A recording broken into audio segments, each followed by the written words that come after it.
Israeli forces have launched a ground operation in southern Lebanon, marking another escalation in their ongoing offensive against Hezbollah.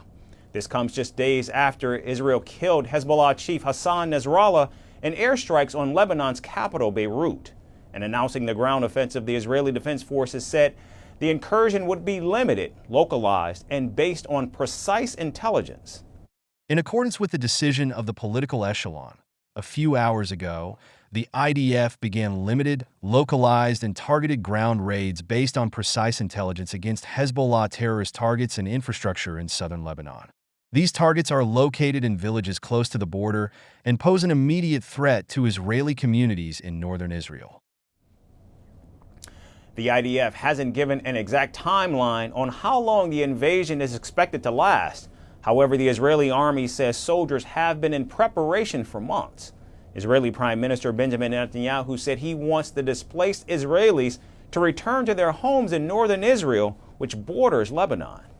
The elimination of Nasrallah is a necessary condition in achieving the objectives we have set, returning the residents of the north safely to their homes, and changing the balance of power in the region for years.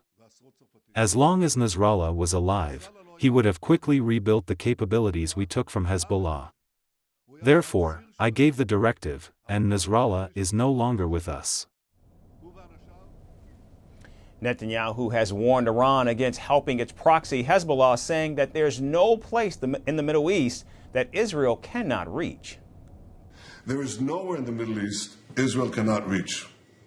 There's nowhere we will not go to protect our people and protect our country. With every passing moment, the regime is bringing you, the noble Persian people, closer to the abyss. Now, the Iran-backed group that could announce its next leader any day now said that it targeted Israeli soldiers in several border areas with rockets and artillery shelling.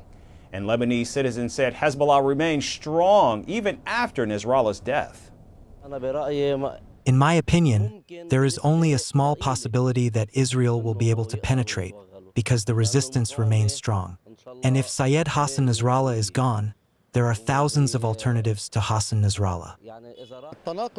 The contradiction in the slogans raised by Netanyahu between returning the settlers to the north, removing the threat, and changing the face of the region through a ground incursion reveals the truth of the slogans presented by Netanyahu, which are an escape from the great failure that occurred in Gaza as a result of his inability to achieve the so-called absolute victory in Gaza. Benjamin Netanyahu resorted to this step and is trying to push things further forward. Meanwhile, Secretary of Defense Lloyd Austin spoke to Israeli Defense Minister Yoav Gallant and extended support for Israel's ground operation, saying the country has the right to defend itself. I spoke with Israeli Minister of Defense Yoav Gallant today to discuss security developments and Israeli operations. I made it clear that the United States supports Israel's right to defend itself. We agreed on the necessity of dismantling attack infrastructure along the border to ensure that Lebanese Hezbollah cannot conduct October 7-style attacks on Israel's northern communities.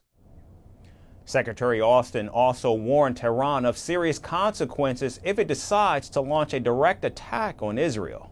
With Washington's backing, Israel is expected to continue its operations against Hezbollah as the Lebanese people face the risk of an all-out war with no place to go. Firstpost decodes the U.S. election. Explains how America chooses its president. Your primer on the race to the White House. Everything you need to know about how America votes and its global implications. U.S. Election Explained. Every Monday and Thursday only on Firstpost.